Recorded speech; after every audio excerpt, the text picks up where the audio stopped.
Welcome back to This Day in Scottish History. I'm your host, Colin MacDonald.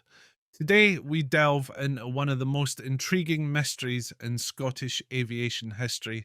On December 24th, 1975, Peter Gibbs, a former Royal Air Force pilot and accomplished musician, disappeared after taking off from Glenforsa Airfield on the Isle of Mull. His story has become known as the Great Mull Air Mystery.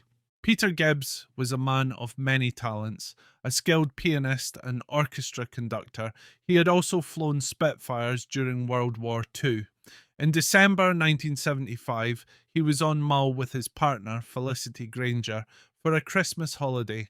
They stayed at the Glenforsa Hotel, located near a small airstrip that Gibbs, an aviation enthusiast, found particularly appealing.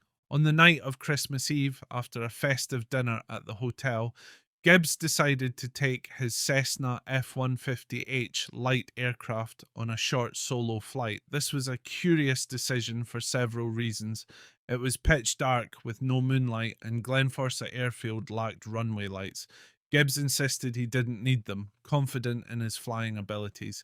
Against Felicity's protests, he took off at 9:30 p.m. Witnesses at the hotel heard the sound of the plane's engine fading into the night. That was the last anyone saw of Gibbs alive. When Gibbs failed to return, an extensive search was launched. Both air and sea rescue teams scoured the area, focusing on the waters around Mull, as it was assumed the plane had crashed into the sea.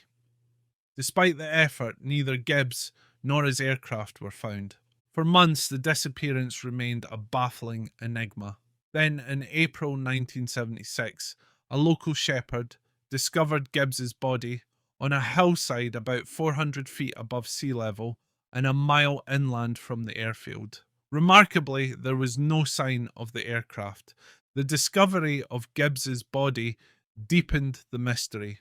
Why was he found on land, far from where he was believed to have crashed? How did he end up on the hillside without his plane?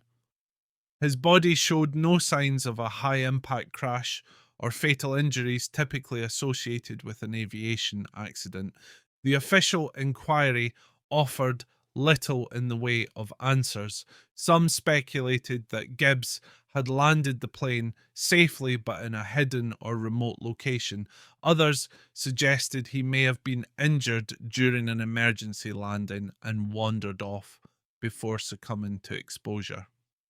More bizarre theories emerged over the years. Some claimed Gibbs was involved in smuggling operations and his flight was part of a covert mission gone wrong.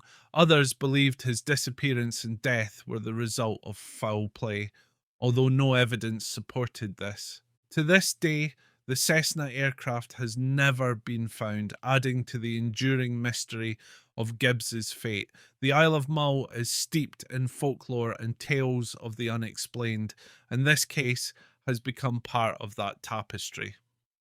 Despite its modern context, the Great Mull Air Mystery has an almost supernatural aura, capturing the imaginations of mystery enthusiasts and aviation experts alike. Peter Gibbs's story reminds us of the risks inherent in the pursuit of adventure and the thin line between confidence and hubris. Though the details of his final flight remain unknown, his life as a decorated pilot, musician, and daring spirit continues to resonate. As we mark this enigmatic anniversary, we're left with more questions than answers. Perhaps, like so many of Scotland's mysteries, the truth about the Great Mull Air Mystery lies in the shadows, waiting to be uncovered.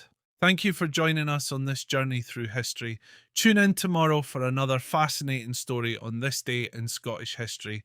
I'm Colin MacDonald, wishing you all a safe and peaceful holiday season. Haste you back.